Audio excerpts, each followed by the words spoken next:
La Dionísica, canto número 2. Sumario. La estratagema de Zeus. El despertar de Tifón y despliegue de su furia. La llegada de la noche y la consecuente calma. El cielo estando de alerta, exhortación. De victoria a Zeus, el sueño alcanza a Tifón.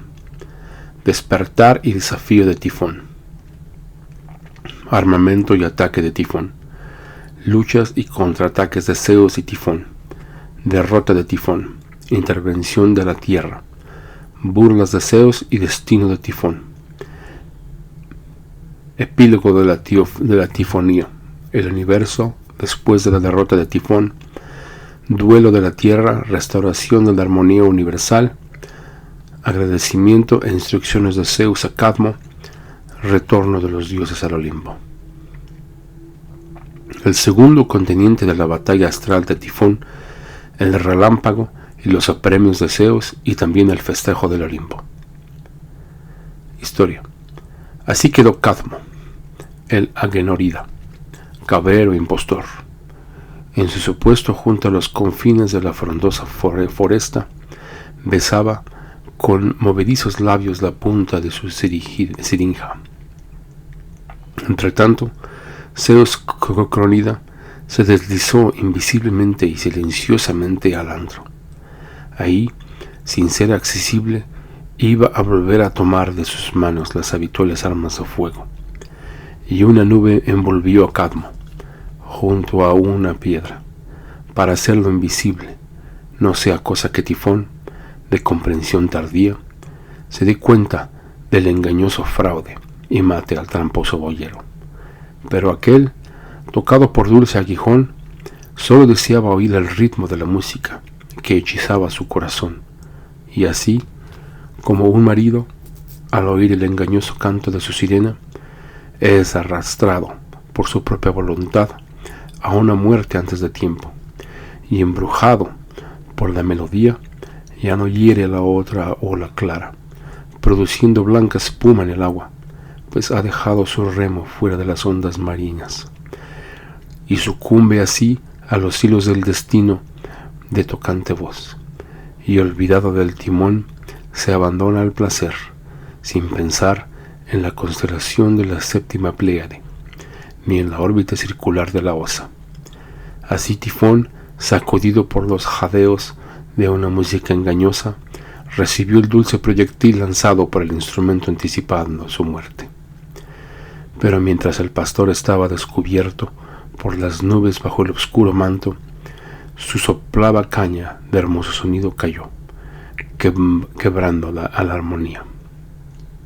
En ese momento, Tifón dio una patada por el aire y se fue corriendo hasta el fondo de la caverna para tomar el aguijón de guerra. Con descarriado frenesí buscó al trueno, productor de vientos, y el relámpago inaciable. Con paso inquisidor trató de encontrar el brillo del rayo refulgente que él había robado. Más allá vacía la caverna. Tarde comprendió los astutos planes del Crónida y las ocultas intenciones de Cadmo. Entonces, armado de piedras, se dispuso a enfrentar al Olimpo, mientras escupía de su garguero el dardo de una ponzoñosa, dejaba con sus pies de serpiente la huella de un torcido paso. Y entonces los ríos se hincharon merced a las líquidas fuentes que provenían de la cabellera viperina del gigante que elevaba su cabeza. Hasta el inmutable cimiento del cielo siliceo se conmovió ante el avance de Tifón, que sacudía el asiento profundo de la tierra con sus pies de dragón. El montañoso paisaje del Tauro fue sacudido por crepitante fragor, a la vez que las vecinas lomas de Panfilia bailaban de miedo. Retumbaron las cavernas subterráneas y los picos linderos del mar se estremecieron. Fueron removidas las profundidades del mar y demolidas las alturas, mientras la arena era disuelta por los pasos de Tifón que sacudía la tierra. Ningún campo, Ninguna bestia estaba a salvo, pues hasta los carnívoros osos estaban destrozados por las quijadas ozonudas del rostro de Tifón, y los claros miembros de los leones de pelo de pecho fueron engullidos por las fauces semejante a las de ellos, de los cráneos leónidos del gigante.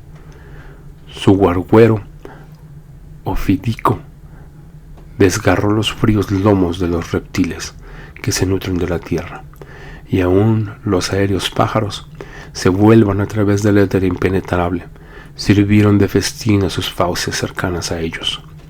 Y un águila que apareció en las cercanías devoró con especial gusto, pues se dice que ella es el ave de Zeus, y el buey arador comió sin compasión, aunque observó su cerviz herido de sangre por el lazo del yugo.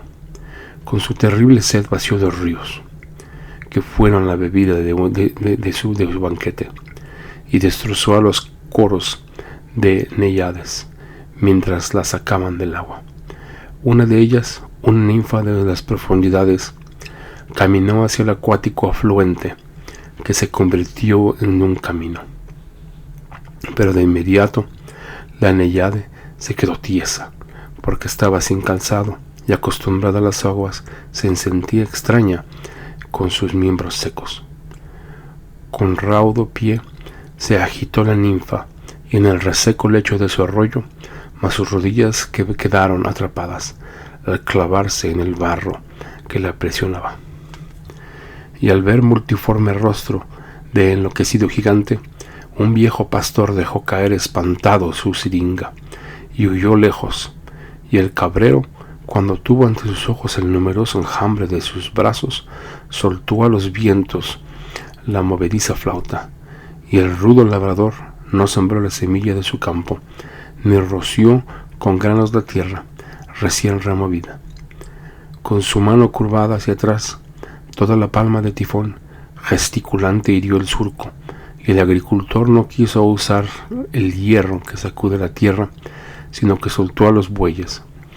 A causa del proyectil del gigante, las cavidades terrestres se desgarraron, y a la vez que dejaban ver sus húmedas venas, del abismo entreabierto surgía un afluente subterráneo, con vertientes de fuente, y el seno de la tierra fluía con agua, nunca antes vistas.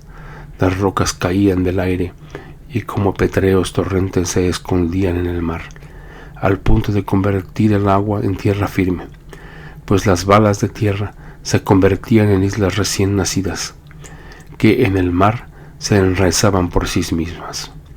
Por su parte, los árboles eran arrancados de raíces de su suelo, y el fruto caía antes de tiempo.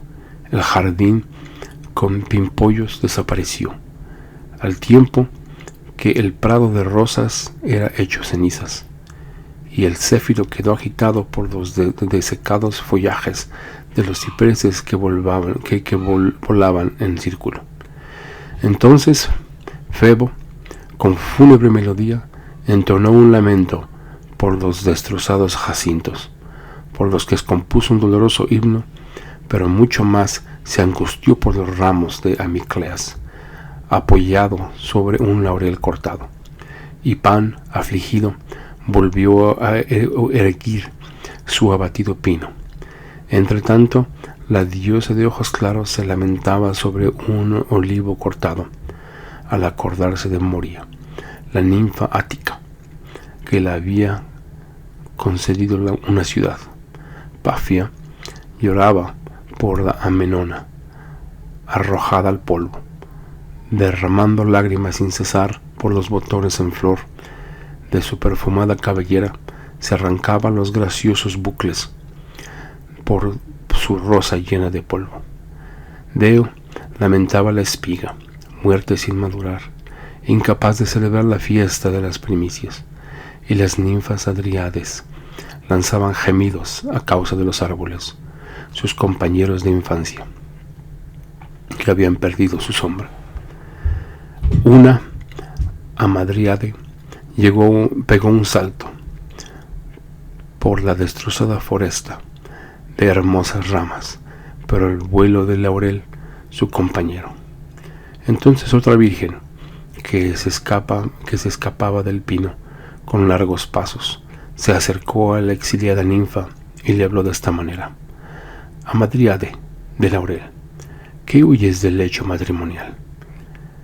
Que un mismo camino nos sirva a ambas. Tú no mires a Febo y yo no puedo ver a Pan. Leñadores, pasad por alto estos árboles, no cortéis sus retoños, pues ya antes fue desgarrada la desdichada Dafne. Y tú, artesano, no cortes los trozos de pino para terminar tu barca, que no toquen las rompimientas de la marina Afrodita.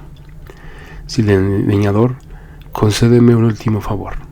En lugar de cortar estos botones, usa tu hacha conmigo, hunde a través de mi seno el prudente bronce de la casta Atenea, para morir antes del casamiento y virgen llegar al Hades, como Pistis, como Dafne, ignorante de amores. Tras hablar así, se hizo con ramas un falso cinto, y con verde faja cubrió pudorosamente la redondez de su seno, mientras apretaba un muslo contra otro. La otra, al verla, rompió a hablar con habitada voz. Tengo en mis entrañas miedo por mi virginidad, porque nací de laurel, seré perseguida como Dafne. ¿A dónde huir? Me esconderé entre los escollos, pero no las rocas que fueron arrojadas contra el Olimpo me hicieron cenizas los rayos. Pero tiemblo ante Pan, que me dejará como a Pistes y a Seringe. Si me persigue, me convertiré en eco, correré con una voz por las montañas, y no retornaré a la espesura, sino que viviré en los altos de los montes, llenos de árboles, donde Artemis, amiga de la virginidad, ya de cacería. Por cierto, en él Crónida consiguió el lecho de Calisto, bajo el aspecto de Artemis. Así que mejor iré a refugiarme en la ola marina, pero que Himeneo me aguardara. Pero sobre el Ponto, el que sacude la tierra, loco por las mujeres, persiguió a Asteria. Ojalá tuviera ligeras alas para correr por elevados caminos, por la ruta de los vientos áreos. Aunque Tifón, a pesar de mis alas, podría alcanzarme, pues con sus altos brazos llega hasta las nubes. Pero si él me forzara a injustas uniones, caminaré de forma, mezclándome con las aves junto a Filomena, mensajera de las rosas y del rocío que hace florecer. Seré la golondrina, amiga del céfiro primaveral, el ave que hace resonar su canción charlatana bajo el hospitalario techo y baila en torno al nido con alada danza. Si Proene, sufriste amargamente y lloras a tu hijo con doloroso canto, yo por mi parte gemiré en mis lechos, Zeus soberano. Mejor no me conviertas en una golondrina, que no sea cosa de un lado tereo, me persiga como Tifón. El aire, los montes y el mar me son inaccesibles. Me esconderé dentro de la tierra, pero observo que unas hidras de los pies visperinos del gigante bajo tierra se sumergen, alzando su ponzoña. Ojalá fuera como cometo, húmeda, agua que corre por el pueblo, para mezclar nuevas corrientes a las vertientes, a los mitos patrios. Pero no quiero estar junto a Sidno, porque mis aguas virginales se toparán con las desmoncaduras de una virgen de malos amores. ¿Y a dónde huir? ¿O acaso he de unirme a Tifón? ¿Cómo acoger en mi seno, o a un ser extraño, a un hijo multiforme, parecido a su padre? Ojalá fuera yo otro árbol, y pudiera pasarme de savia en savia, como el nombre de un casto niño. Pero que nunca se me equivoque con el nombre sacrilegio de Mirra, un lugar del de Dafne. Si ruego, desearía ser yo también una de las Eliadas, junto a la vertiente del Gemente Eridano. Continuamente verteré a ámbar de mis ojos, y con fúnebres remilletes tenderé trenzados follajes al vecino álamo, mientras suspiro por mi virginidad, soltando caudulosas lágrimas. Por cierto que no me lamentaré por Faetonte. Pero perdóname, Dafne, me avergüenza de volverme otro árbol, distinto del que fui en mi primer bosque. Mejor me convertiré en piedra, como Neobe, para que los caminantes compadezcan una roca giminente. Pero en verdad de nada sirve esta actitud maldiciente. Apiádate de mí, Leto, y que perezca el nombre enemigo de los dioses de esta ninfa, funesta para sus hijos. Si hablo de ella, entre tanto, Faetonte, tras dejar atrás la rodeada bóveda celeste, dirigió su carro hacia el poniente, y la noche se extendió en el alto, cubriendo la tierra como un cono de sombra que subía hacia el aire. Tapó el cielo con su manto estrellado, adorando el éter. Mientras tanto, junto al Nilo impetuoso, andaban errantes los inmortales, y Zeus Crónida, junto al escarpado Tauro, aguardaba la luz de la aurora, que despierta las batallas. Era la noche. Las filas de custodia estaban derredor del Olimpo, en torno de las 7 zonas. Como de lo alto de las casas de una ciudadela acechaba el grito nocturno. El alarido del guerrero de los astros pasaba grandioso de uno a uno desde la frontera de Crono. Los confines de la luna recibían el eco del sonido de un otro polo, y las estaciones servidoras Faetonte fortificaban el cielo con espesas coberturas de nubes en forma de corona. Los astros apretaron el cerrojo del Atlante de las insaqueables puertas para que una emboscada no asalte la bóveda celeste, pues los bienaventurados estaban ausentes. En lugar de la habitual música, sigirinjas y flautas, los aetes soplaban una melodía con las alas nocturnales, y el viejo boyero, compañero del dragón, eterno de la osa Arcadia, estruaba en lo alto el embate nocturno de Tifón, montado guardia con ojos sin sueño. La estrella de la mañana miraba al levante, la vespertina el poniente. Cefeo, por su parte, dejó unas manos de Sagitario las puertas del Noto, y fue a hacer ronda en torno de las lluviosas entradas del Bóreas. Por todas partes habían antorchas, pues las ardientes llamas de los astros y las nocturnas lámparas de Selene, que jamás duerme, brillaban como teas. Por momentos, las estrellas impetuosas se precipitaban desde el éter, enhurcando torbellino, y describían un fuego el área de las cimas olímpicas, a la derecha del Crónida. Por momentos el trueno, que se entallaba sin cesar, rompía el aire palpitando como una campana. Se desprendía de las irritadas nubes para danzar en saltos de cambiantes impetuosos, mientras su luz inestable se ocultaba y brillaba, yendo de un lado a otro los bucles de su cometa. De fuengida trenza brillaban girando con la forma de un racimo de uvas, y su llama se excitaba con el brillo de su cabellera.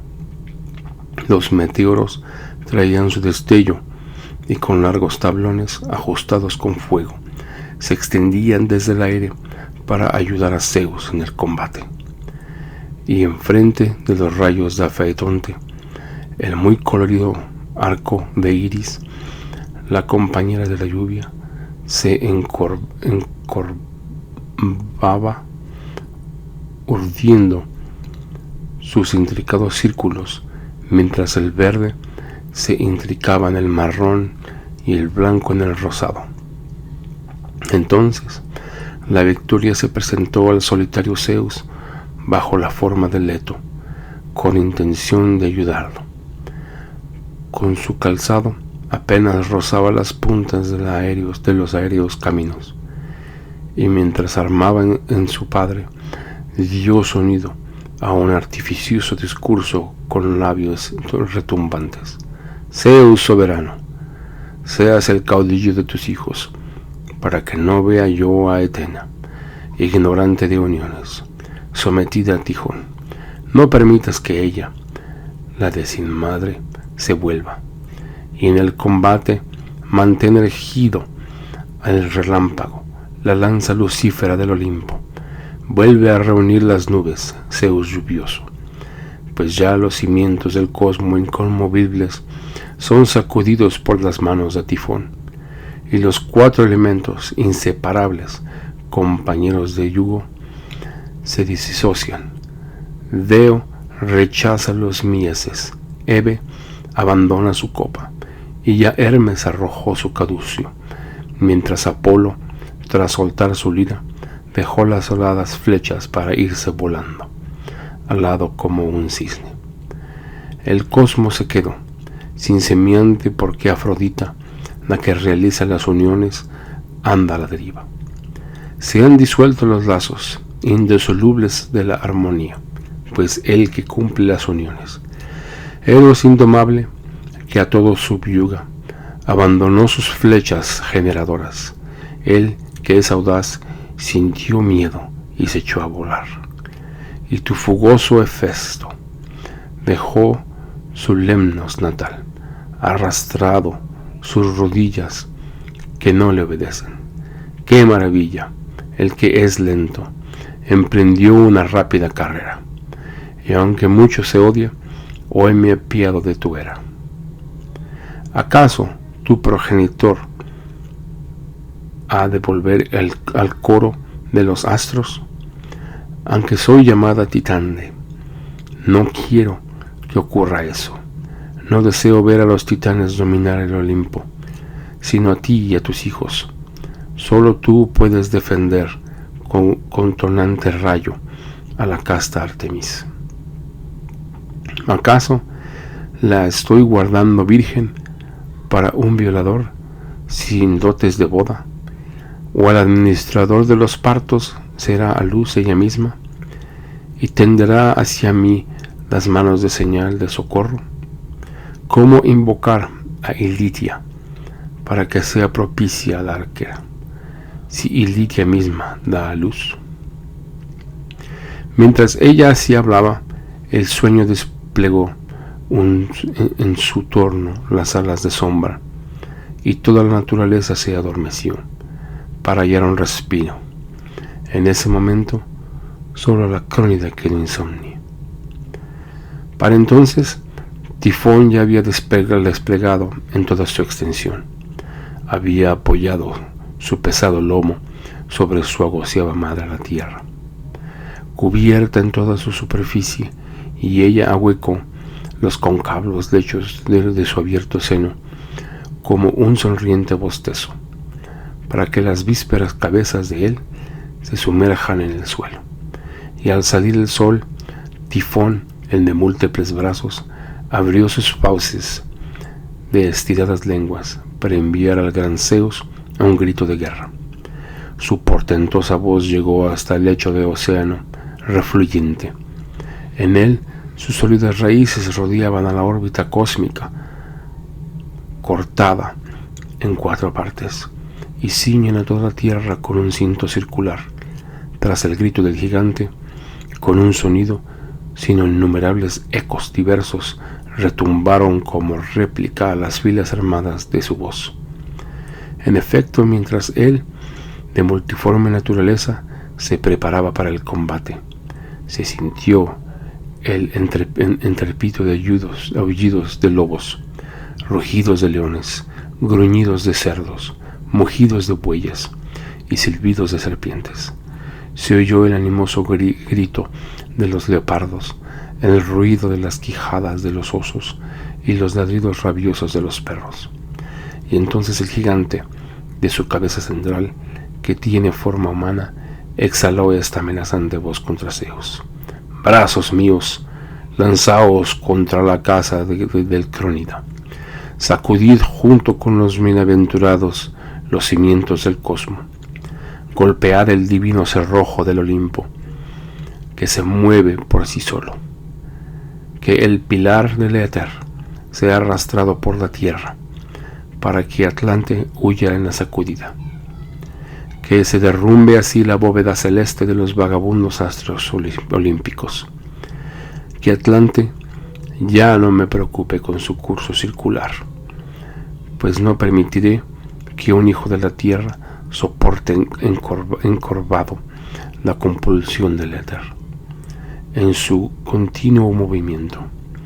Que deje otro tipo de dioses ese fardo sin fin, para que emprenda la lucha contra los bienaventurados.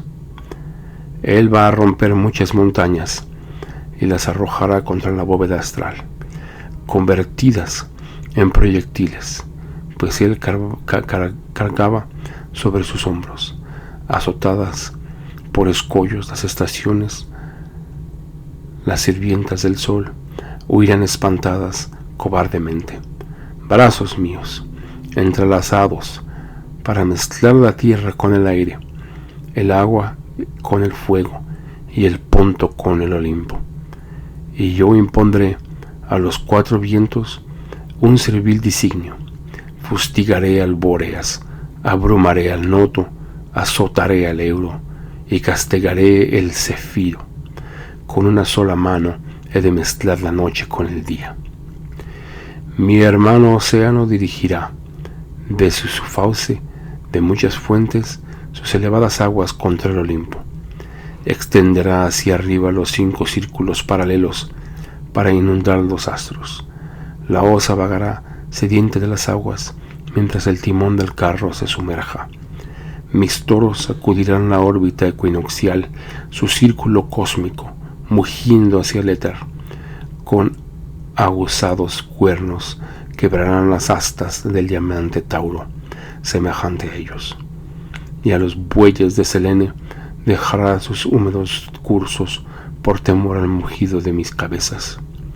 Y el oso Tifón, tras abrir sus fauces terribles, hostigará a la osa del Olimpo.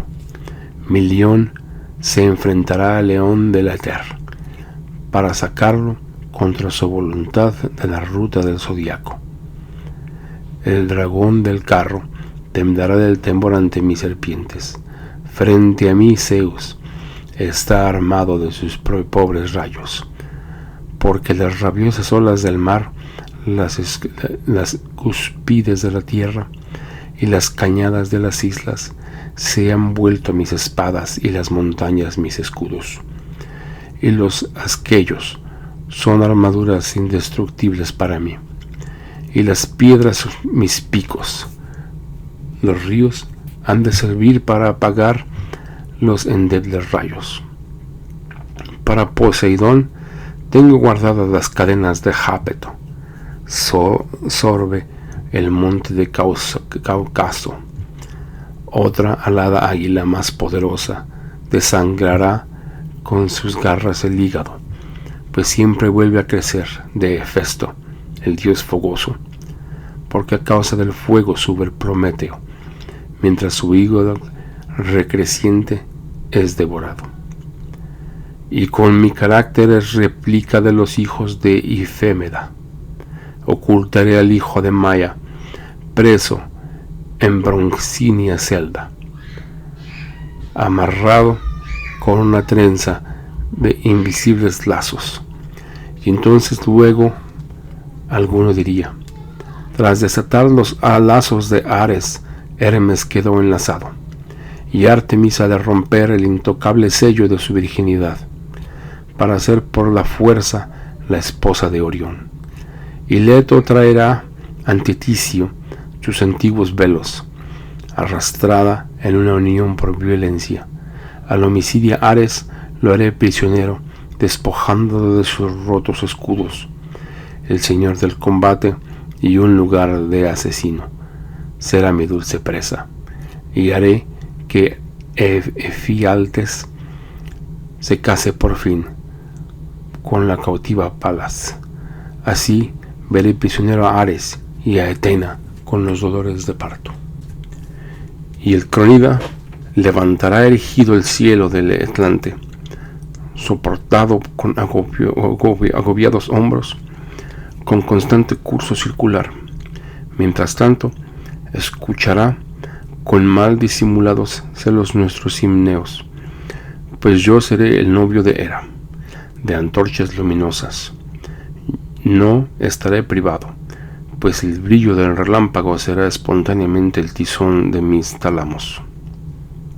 En lugar de antorchas, el mismo Faetonte prenderá de mí el fuego, su propia llama, brindando a Tifón su servil esplendor nupcial.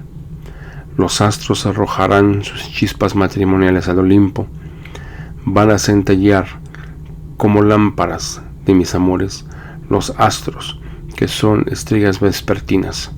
Junto a Afrodita, que cuida el tálamo, mi sirviente Selene, la novia de Edimión, tenderá el lecho, y si yo tuviera necesidad de un baño, me lavaré en las aguas del astral Eridano. Vamos, estaciones circulares, pues de los lechos de Zeus preparad para Tifón su cámara de amor, y vosotras, Leto, Atenea, Pafia, Caris, Artemis, Hebe, traed para mí un recién casado del agua del océano, de mi misma estirpe, y que mi esclavo Apolo rinda homenaje a Tifón en lugar de a Zeus, con sus pléctoros nupciales, en el banquete junto a mi mesa. No estoy ansioso de mi tierra, de una tierra ajena, pues tendré las riendas de mi hermano Urano de estrellada espalda. Él será mi connatural morada, pues en un hijo de la tierra, y al carnívoro Crono mi hermano, lo volveré a traer a la luz como un aliado, lejos de un abismo subterráneo, tras romper las cadenas que le fuerzan.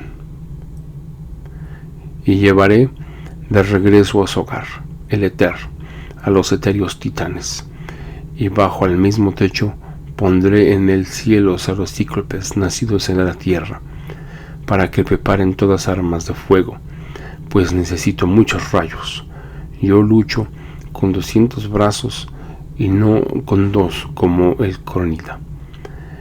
Y me haré fabricar unos relámpagos nuevos, émulos a los anteriores, pero más resistentes, con llamas más poderosas, y construiré otro cielo, el octavo, más vasto, más alto en el alto, que superará a los demás por sus astros más brillantes, pues esta bóveda que tengo a mi lado no puede cubrir por etero a Tifón. Y tras las hijas hembras y la progenie de machos sembrada por el Cronida multigenerador, haré crecer otra sangre nueva de bienaventurados, de muchos cuellos. No dejaré de lado al coro de los astros, inexperto de amores, sino que uniré la hembra al macho, para que la virgen alada dé a luz una progenie esclava, después de sus himneos con el boyero.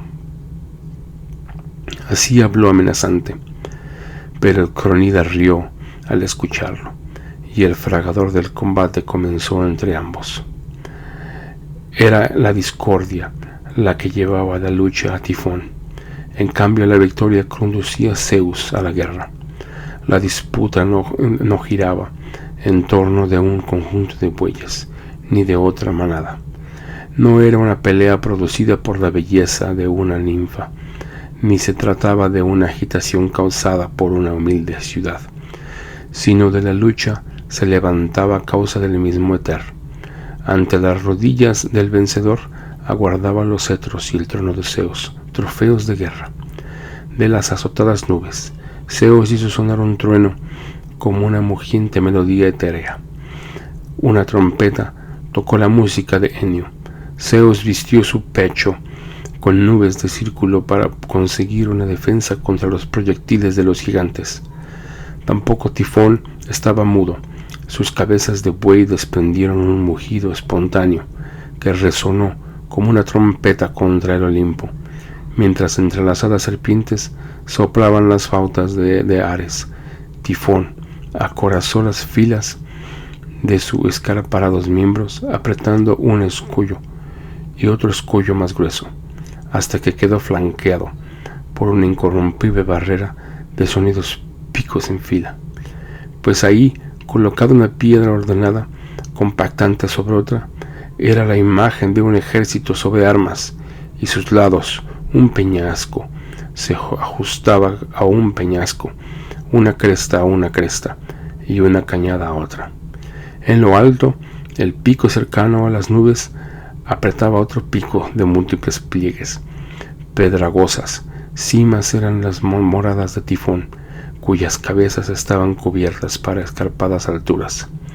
El gigante en combate, aunque tenía un solo cuerpo, parecía tener muchos, pues sus falanges eran infinitas, unas formadas por los brazos, otras por las afiladas puntas de sus fueces leoninas, otras por sus bucles de serpiente montadas sobre astros. Muchos árboles fueron despendidos contra el Cronida, sacudidos por las manos tifoneas. Otros retaños de la tierra, de hermosas hojas, eran disparados a ellos. El Cronida, a su pesar, hizo cenizas por un solo resplandor de su rayo, con potente embestida. Muchos otros, los olmos arrojados junto con sus hermanos pinos, enormes plátanos, mientras blancos álamos eran disparados como dardos contra Zeus. Qué gran herida se infligía a la tierra. Toda la órbita cósmica de 4 lados estaba siendo ultrajada, y los 4 vientos aliados del Cronida flanquearon el aire con oscuro polvo, haciendo curvas las alas. En el fustigador mal se sacudió Sicilia, bramaron las costas pelirodias y las crestas del Etna, y las costas de Lívides mugieron ansiados con cosas futuras, mientras el lado occidental del Pacunio resonó en el mar. El lado de la Osa, la ninfa de Athos, debió doblar sus rodillas contra el valle boscoso de Tracia, y en el monte Peirico gritó del dolor del bosque macedonio. También se conmovieron las bases del oriente, las boscosas moradas de aroma de incienso resonaban en el Líbano asirio. Y de las manos de Tifón, múltiples proyectiles fueron arrojados para amenazar el rayo de Zeus, invencible. Unos lanzados junto al carro de Selene raspaban las patas invulnerables de sus movedizos toros. Otros, con agudos chiflidos, daban vueltas a través del aire hasta que los vientos los expulsaba con soplos contrarios. Muchos vagaban a los costados de Zeus insaciable, y la mano gozosa de Poseidón los recogía. Sin necesidad de tomar su tridente, con una punta corta tierra, a la que las balas en el agua mojaba, el viejo Nereo las llevaba junto al estrecho marino de Crono para erigir una ofrenda para Zeus. Y a los dos tremendos hijos de Enialio, la Cronida, padre de su padre, los armó con el miedo y el terror. Estos, los escuderos del Éter, que marchaban al mismo paso, iban a ser sus servidores. Colocó al miedo junto al relámpago y al terror al lado del rayo, para dar signos de espanto a Tifón. La victoria levantó un escudo y lo extendió ante Zeus, mientras Enio lanzó en réplica su grito de guerra. También bramó Ares, mientras Zeus, que llevaba la égida, desató tempestades desde el aire, transportando en las alturas sobre el alado carro cuadriyugo del tiempo, pues los caballos del Crónida son los vientos que tiran del mismo yugo. Los momentos se armaba de relámpagos y de rayos, por momentos de truenos y lluvias. Hacía fluir de la pétrea superficie de un sólido chubasco mientras llovían los proyectiles. De continuo, pilares acuáticos se movían contra las cabezas del gigante, que eran semejantes a agudas lanzas. Las manos de Tifón eran cortadas como por una espada, por el tempestuoso dardo del aire. Una de sus manos cayó sobre el polvo sin soltar un peñasco, pero aún mutilada por un tormentoso corte, igual siguió moviéndose como si todavía quisiera golpear la bóveda circular del Olimpo. Y el caudillo de los celestes, que blandía en lo alto su azote de fuego tras vigilar a la izquierda y derecha del combate, continuaba peleando en las alturas. Mientras tanto, el gigante de múltiples brazos se lanzó hacia los torrentes del agua. Unió sus trenzados dedos en una apretada cuerda espontánea y ahuecó sus anchas palmas para tomar con ellas el torrente montañoso del centro de los ríos invernales. Con sus cóncavas manos en las que se repartía el líquido, disparó el agua hacia el relámpago, pero al ser tocado por el fluido de la tierra, la luz etérea brilló a través del agua con más fiero resplandor. El líquido bullía ardientemente mientras se secaba, y su naturaleza rápidamente se volvía árida por las llamas. Y bien, el insolente gigante pretendía apagar el fuego del éter. Ignorante no sabía que los ígneos rayos y relámpagos nacen de las nubes productoras de las lluvias. Pero de nuevo empuñaba Tifón otros tabiques que sus guaridas cavernosas, con intención de arrojarlos al pecho de Zeus, invulnerable al acero. Cuando el tiro contra él, el Crónida no tuvo más que soplar un poco con la punta de sus labios, y el aire se hizo dar vueltas un círculo a la piedra de elevados riscos. Entonces el guerrero Tifón tomó con sus manos la remoliente cresta de una isla y le hizo dar espiraladas vueltas en dirección al inquebrantable rostro de Zeus. Pero éste inclinó su cabeza para esquivar el proyectil de mármol, y Tifón llegó a tocar el relámpago en que se acercaba, y él, en el movimiento eclíptico de su cambiante curso, y enseguida las piedras que lo cubrían ennegrecieron la blanca espuma de sus puntas, mientras el humo atestiguaba su fin. Y por tercera vez la roca arrojó a la que el Crónida recibió en el aire. Con un diestro gesto de su extendida palma, tomó con su mano infinita la bala danzarina, y tras quebrarla le envió de nuevo hacia Tifón.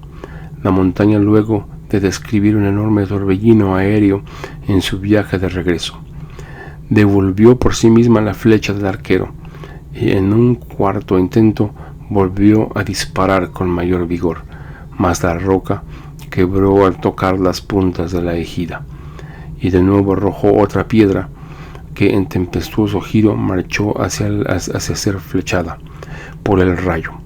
Entonces brilló semichamuscada. Los proyectiles no alcanzaban a hundirse en la húmeda nube, sino que la acuosa tempestad deshacía las rocas por completo. Enio se mantenía en imparcial equilibrio para ambos, tanto para Zeus como para Tifón, y los rayos, como bailarines del éter, se entregaban a una bacanal de resonantes lanzas. El Crónida seguía en pie de guerra, armado por completo, con el fragor del combate. Tenía al trueno por escudo y era la nube por coraza, mientras agitaba el relámpago como una lanza. Los rayos caían de Zeus, eran lanzados como flechas de punta de fuego. Ya se esparcían difusamente por el aire el seco vapor de la tierra. Surgió de las cavidades del suelo, y en las alturas, con ardiente fauce, estrangulaban con el calor a la nube que se agitaba gastando.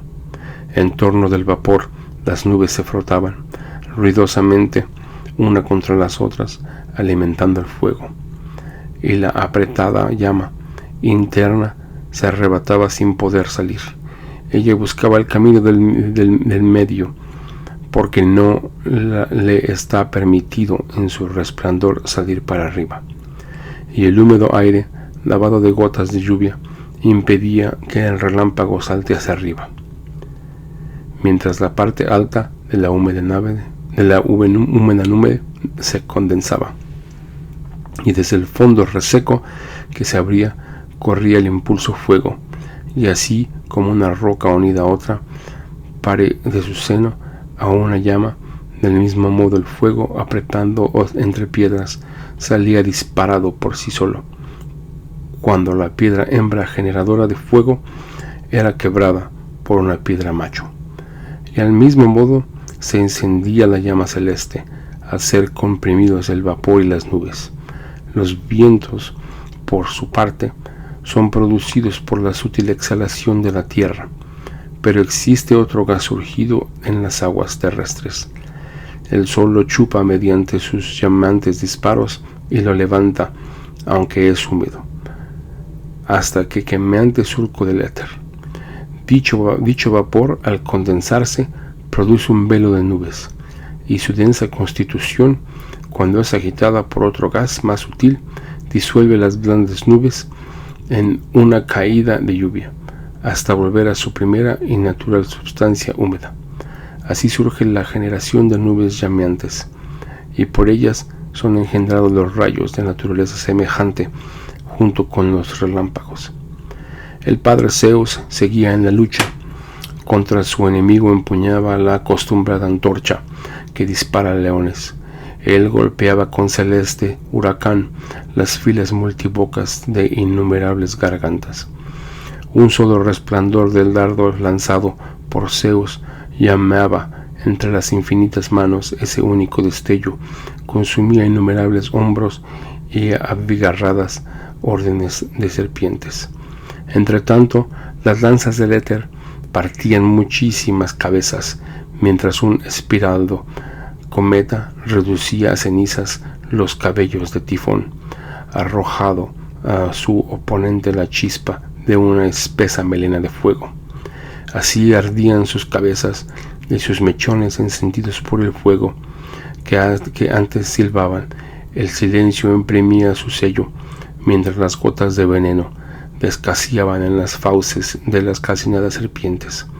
Los ojos de gigantes guerrero se llenaron de cenizas por el humo y el hollín. Las mejillas en el llovido rostro emblanquecían a causa de los torrentes de nieve. Así los cuatro vientos lo sometieron bajo su violencia, que cuádruple yugo, pues si daba vuelta sus ojos vacilantes en dirección al oriente, recibía la llamante refriega del vecino Euro, y si miraba a la dirección de la zona tormentosa de la osa Arcadia, era golpeando con la helada escarcha de una vendaval de invierno. De tratar de huir del frío sopló el nevado Bóreas, un dardo húmedo e ígneo a la vez lo sacudía, y si se dirigía al poniente, al otro lado de la aurora portentosa, Enio lo erizaba con su tempestad occidental, mientras oía el eco del látigo de Céfiro y el noto de soplo caliente junto a la nuca meridional de Capricornio. Flagueaba las órbitas aéreas disparando a Tifón, la llama de un fogoso vapor. Si entonces Zeus hubiese vertido su copiosa lluvia inundante, Tifón hubiese bañado su cuerpo eterno en enjuagues aliviadores y refrescando sus calentados miembros exhaustos por el rayo. Pero un aluvión de barrancos y preteos proyectiles azotaba al hijo de la tierra, fustigado también a su madre nutricia. Entonces ella, cuando vio sobre el cuerpo del gigante las pétreas balas y las flechas del agua, no eran testimonio de su destino, se puso a suplicar al sol, un titán, con abatida voz. Le pidió una sola luz estival, que con cálida llama disuelva la pétrea agua de deseos y tienda sobre Tifón un resplandor fraternal para derretir la nieve. Pero mientras suplicaba, ella misma era destruida junto al lacerado hijo, y de nuevo, al ver que el enjambre de los calcinados brazos de él se consumía por el fuego, rogó que con un soplo invernal acuda por una sola mañana, para que tempestuoso el viento apague las frescas brisas, la sediente necesidad de Tifón.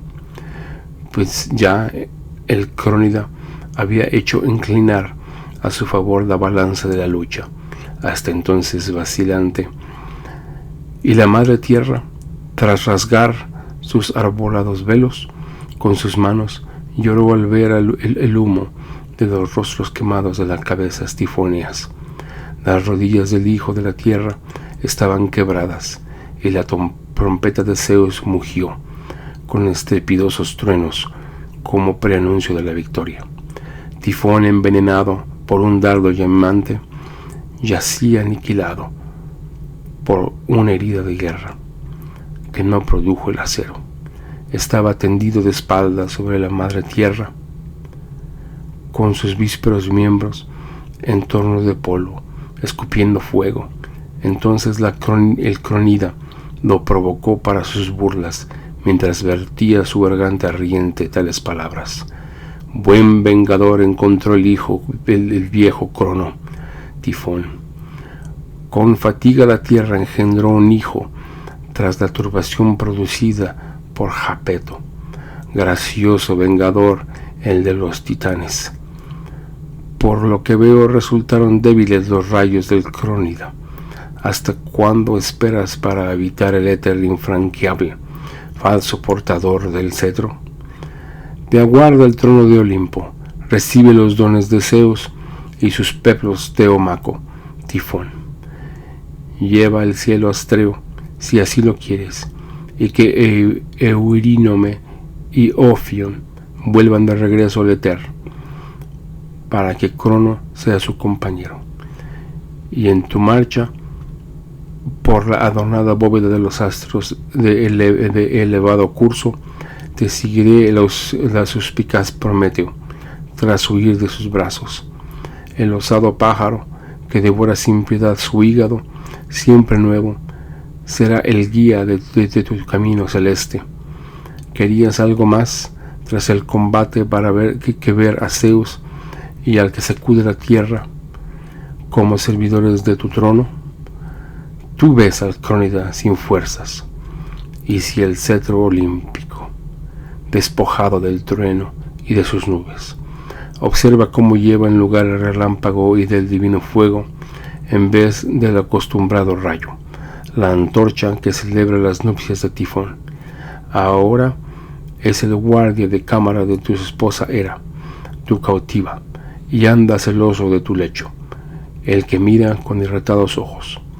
Ya sacaste de su marino yugo a su aliado, el que sacude la tierra, y ahora, en lugar de estar en el ponto, es servidor de tu mesa.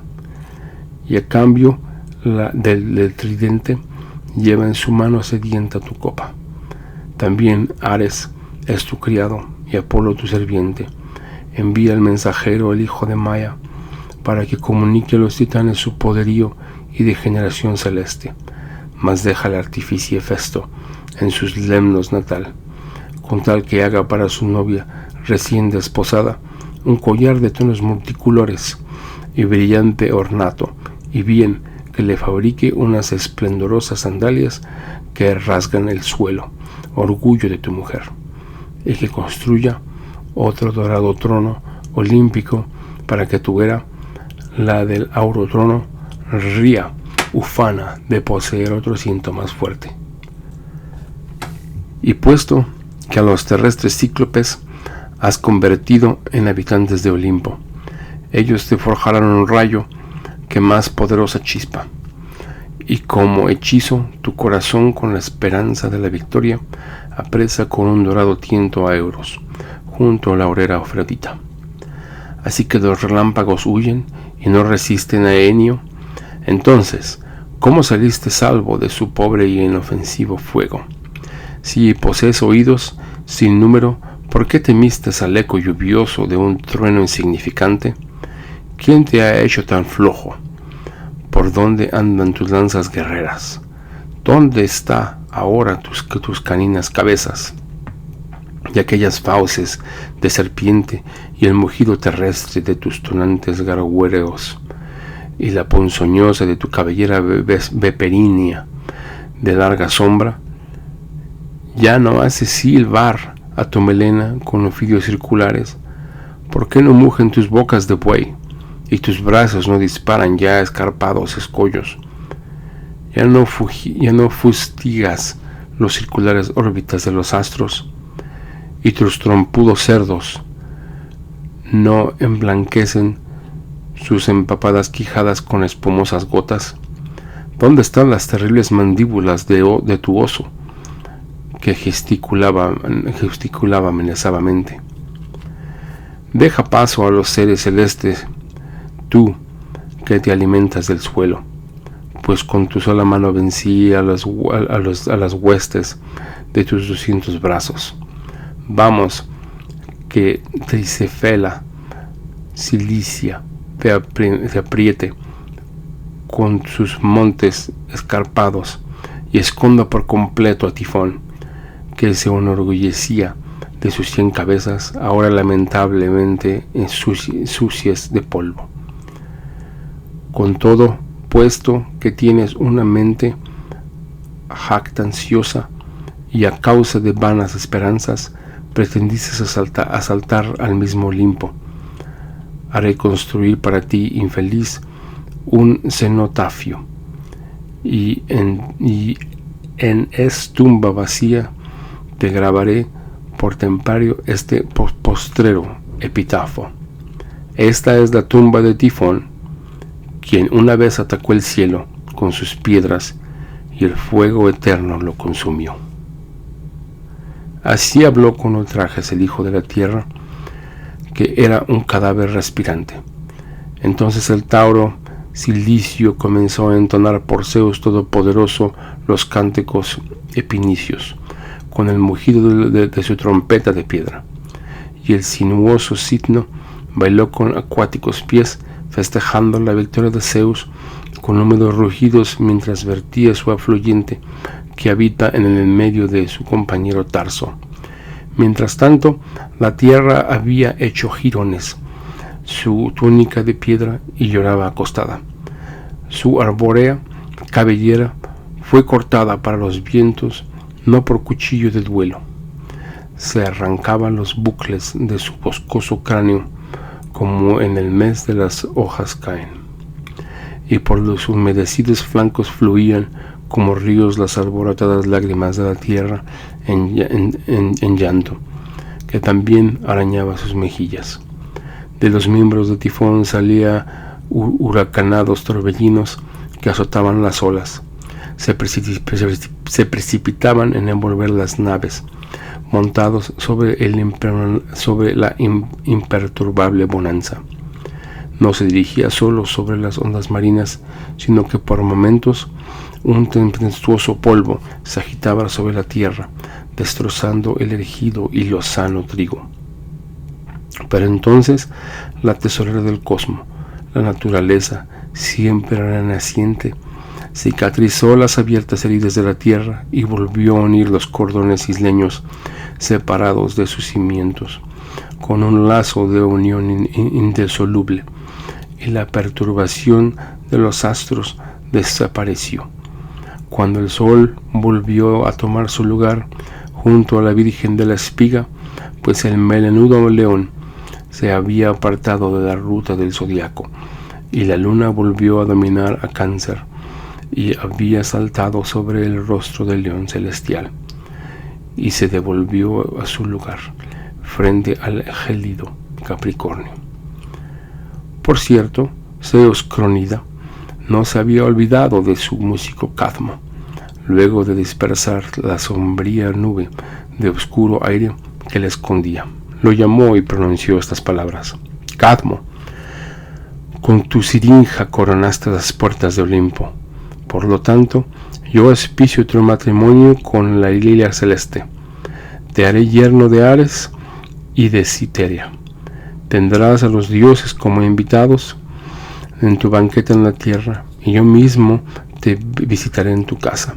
¿Qué más quieres que el rey de los bienaventurados se siente a tu mesa? Ahora bien, si deseas huir de las cervezas alas del destino y atravesar en calma al viaje de la vida, cuídate siempre de enfadar a Ares Dirceo. Y él se encoleriza con su movimiento de cólera. Esta noche, con el ojo firme en el dragón celeste, toma una hófite de hermoso aroma, y mientras invocas al serpentario olímpico, consagra en el altar, con cáusticas llamas, los cuernos de muchas puntas de una cierva de Iliria. De este modo podrás huir de las amarguras que han sido designadas para tu suerte. El espiralado uso de las necesidades del destino las urdió, pero escaparás si los hilos de las moiras lo consienten. Además, deja el lado del recuerdo de la ira de tu padre Agenor, y no temas por tus errantes hermanos, pues si bien están separados, todos viven aún. Céfeo hizo vivienda en la tierra del Noto, como soberano de los céfenos etíopes. Taso se quedó en Taso, y Cilix reina entre los Cileos, junto al cordón montañoso de fuentes tempestades del elevado Tauro. Por su parte, Fineo, tras un largo viaje, llegó a la tierra Tarsia. A él lo haré enorgullecerse de tener opulentes minas. Lo conduciré junto a Oritia y al Bóreas Tracio, para que sea su yerno, pues él será el esposo de profética voz de Cleopatra, la de la hermosa corona. A ti la trama de las Moiras te ha arrojado a un destino semejante al de los hermanos. Has de reinar entre los cadmeos, y has de dar tu nombre al de los ciudadanos. Así que deja ya la incierta huella del buey. Ya apártate de los recursados círculos de tu viaje errante, pues sometida por el yugo de la ley de Cipris, tu hermana se casó con el Asterión Dicteo, soberano de la Coribantida Iria. Sobre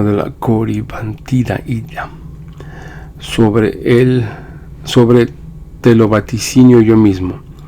Otras cosas las dejaré para que la profetiza Febo. Así que tú, Cadmo, marcha hacia el eje del ombligo del mundo, hacia llegar a los vocíferos valles del Delfi Capito. Tras hablar así, el Cronida se despidió del exiliado Agenórida y raudamente dirigió su dorado carro hacia la órbita de los astros etéreos. Sentada a su lado, la Victoria impulsó el caballo paterno con su fusta celeste. Al llegar las estaciones de erguido cuello, se abrieron las puertas del cielo, coronando el éter.